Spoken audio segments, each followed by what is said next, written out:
All right, we're going to tackle 4 issues today, but it's not part of this main Star Wars comic. It's actually its own miniseries called Return of the Jedi. It's in this third Marvel Years omnibus here, and this is by Archie Goodwin, and it's essentially the movie adaptation of Return of the Jedi Cliff Notes. I don't know why, but this I have a theory. So by this point, Marvel had really become this sort of juggernaut for movie tie-in graphic novels, like adaptations of films. They had several Bond ones. We've talked about Raiders of the Lost Ark. Like, they've done a bunch of these. So I guess Marvel editorial said Return of the Jedi is not going to be part of the main Star Wars comic line, which is weird because the other 2 films were. But it's going to be its own thing.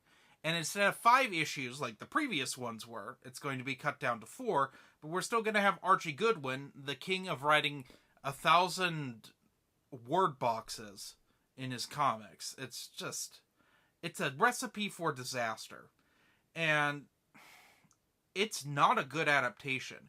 It's the worst of Archie Goodwin's the Star Wars movie adaptations by far. And it's really hampered by the fact that he only had 4 issues when he usually had 5. Certain things are omitted or cut down to the point they might as well have been omitted. We'll start with Wicket the Ewok. Wicket the Ewok is brought up once, and it's not even Wicket. It is, I think, Tebow. I don't know, which Ewok's the one that steals the speeder bike as a distraction so that the rebels can go into the shield bunker. It's not Wicket, though. It's not Warwick Davis.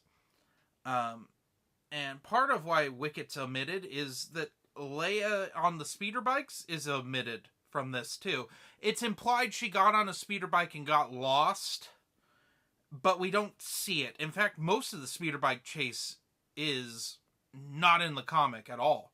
It's just, it's all like 5 panels, and then Luke defeats the biker scouts that he's fighting.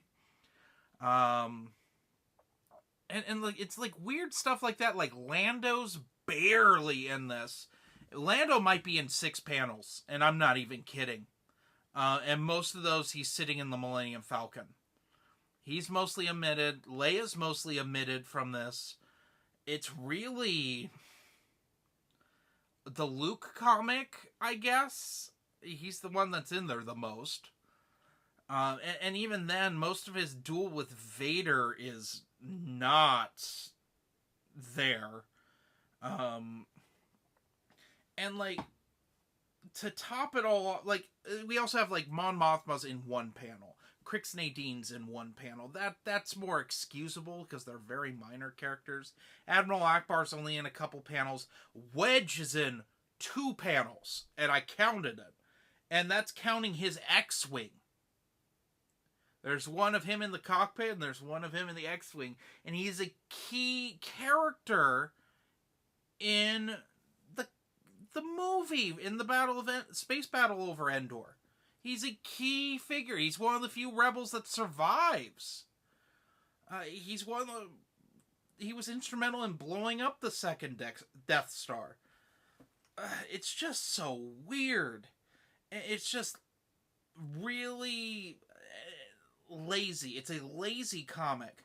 Luke's hair looks like really badly melted KFC butter. Like, it's yellow. It looks like a sick man's urine. Like, it looks terrible. Vader ignites Luke's lightsaber when Luke's initially captured by the Empire. He ignites it not only upside down, but also it has a red blade. Why? Why? It's just so... Because they've gone out of their way to make sure it's green everywhere else. It's just weird. And there really aren't any positives to this. The Jabba stuff is probably the best stuff in here. They actually take an issue and a half to do all the Jabba stuff, which feels right. The rest of it's just crammed into the next 2.5 issues, and it's too short, and that's the big problem with this. It's just lazy and like rushed. So I'm going to give my verdict on this and what my ranking. My ranking is this. It's a 2 out of 5. Like, it's really bad. Archie Goodwin seems like he didn't have his heart in it. It just, gross. And it's sad because Empire had a very good comic adaptation, and so did the original Star Wars. The original Star Wars was really fun, had additional scenes. It was nice. It was nice to read. But no, we have this crap, and it doesn't add anything. I mean, we don't even get the Force ghosts at the end. Luke just looks away. And, like, that's it. It's just weird. It's a weird comic adaptation, and I just... It hurts my brain that this even exists, if I'm being honest. So anyway, have a nice day.